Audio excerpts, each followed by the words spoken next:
Hello students, class fourth Hindi first. आज हम बेटा आपको हिंदी फर्स्ट का पार्ट 2 शुरू कराते हैं। भीतरी ताकत। भीतरी ताकत का मतलब होता है हमारे अंदर की मनोवृत्ति, अपने मन की मनोवृत्ति की ताकत। तो चलिए स्टार्ट करते हैं ये चैप्टर। इस चैप्टर में यह बात कही गई है कि हमें कभी भी अंदर से टूटना नहीं चाहिए। अंदर से टूटना मतलब हमें अपने आप को कमज़ोर महसूस नहीं करना चाहिए, क्योंकि ये हमारी जो कमजोरी होती है, अंदरूनी मानसिक कमजोरी होती है, यह जीवन का सबसे बड़ा हानिकारक उपकरण है। क्योंकि अगर हम अपने मन की मनोवृत्ति को ताकतवर समझेंगे, ठीक है, धैर्य संयम साहस से काम लेंगे, तो हम अपने जीवन को भी और दूसरे के जीवन को भी स्वर्ग बना सकते हैं। तो देखिए, इस कहानी में बताया है कि एक 8 साल का बच्चा होता है जो विकलांग होता है, तो वह किस तरह से अपने छोटी बहन की रक्षा करता है। चलिए शुरू करते हैं इस कहानी को। 8 साल की उम्र में अरुण के साथ एक हादसा हुआ। हादसा मतलब एक दुर्घटना हुई। रविवार को सुबह सुबह वह कॉलोनी के मैदान में खेलने निकला, लेकिन अभी वहां कोई बच्चा नहीं आया था। वह अकेला वहां पर खड़ा था। उसे एक तरफ फुटबॉल पड़ी दिखाई दी। उसे लगा कि जरूर 11 नंबर वाले मोहन की होगी। उसने अपने पैर से धकेला। उसने किसको अपने पैर से धकेला? उसने उसे अपनी पैर से धकेला। किसको धकेला? एक फुटबॉल को। उसे एक फुटबॉल दिखाई पड़ी थी वहां पे। जब वह वहां पर गया तो कोई बच्चा नहीं था। फिर उसे एक फुटबॉल दिखाई दी। उसे लगा कि यह जरूर 11 नंबर वाले मोहन की होगी।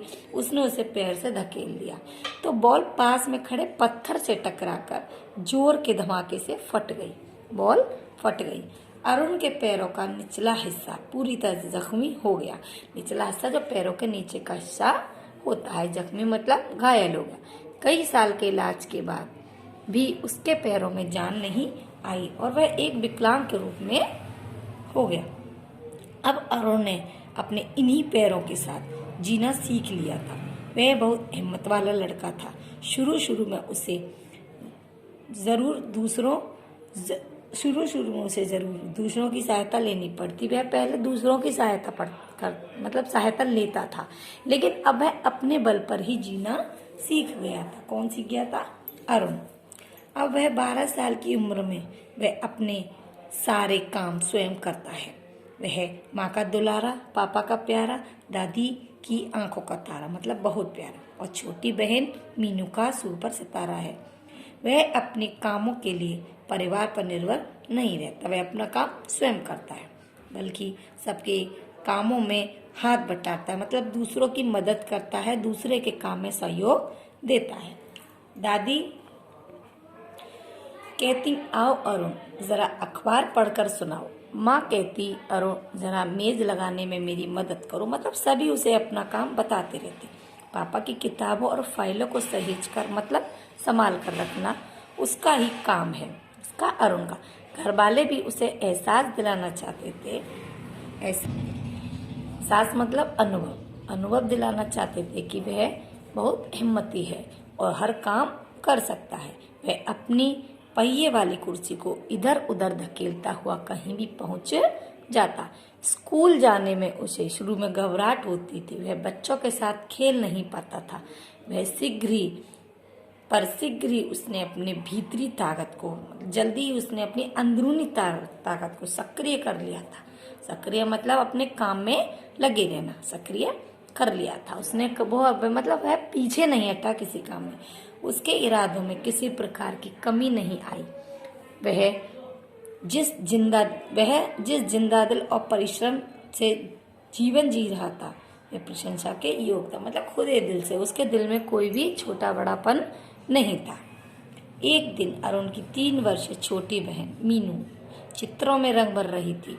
अरुण पास में बैठा उसे देख रहा था। माँ किसी काम से पड़ोस गई थी और घर का दरवाजा खुला था। अचानक मुंह पर कपड़ा बांधे एक आदमी घर में घुसा और मीनू को गोद में उठाकर बाहर की ओर भागने लगा। ये सब इतनी जल्दी में हुआ कि पास में बैठी दादी के होश उड़ गए, मतलब वह घबरा गई। वह जोर जोर से चिल्लाना चाहती थी पर उनके मुंह से आवाज नहीं निकल रही थी। अरुण का खून खौल उठा, मतलब वह बहुत क्रोधित उठा। उसने अपनी पहिए वाली कुर्सी को धकेलते हुए सीधे उस आदमी के ऊपर छलांग लगा दी। वह उसके ऊपर कूद गया। वह आदमी धक्के के लिए तैयार नहीं था। अरुण उसके हाथ से मीनू को अलग करने में सफल हो गया। यह दृश्य देखकर सबने दांतों तले उंगली दबा ली, मतलब सभी हैरान रह गए कि विकलांग अरुण की इतनी हिम्मत भी कर सकता है।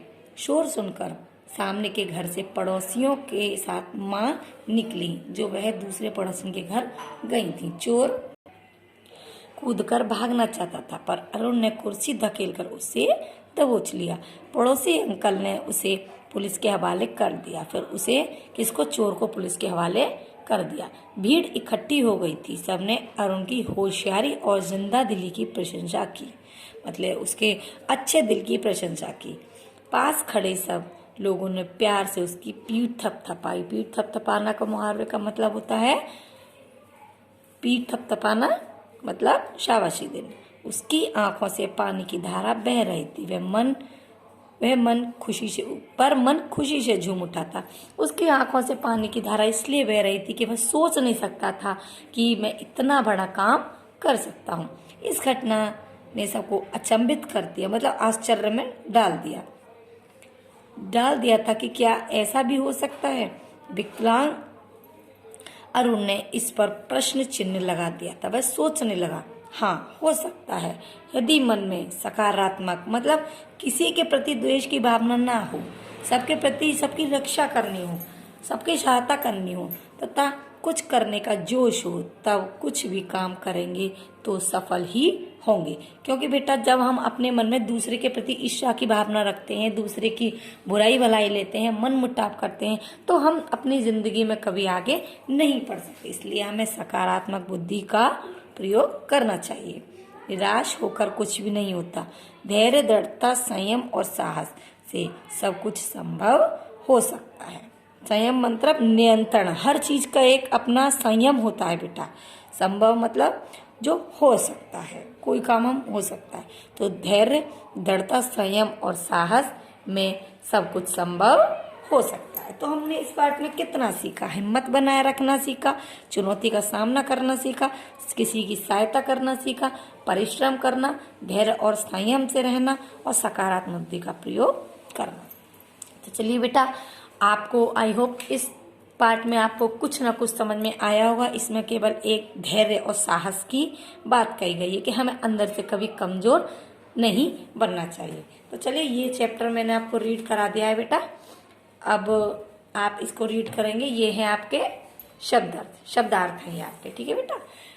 जिन बच्चों के पास है वह बच्चे इस एक्सरसाइज के विषय में देखेंगे, अगर फील कर सकें बच्चे, नहीं तो फिर मैं आपको नेक्स्ट वीडियो में आपको इसकी एक्सरसाइज के विषय में बताऊंगी। तो बेटा ये चैप्टर पढ़ेंगे, अगर नहीं समझ में आता है तो आप मुझसे कॉल करके पूछ सकते हो। ओके बेटा, थैंक यू।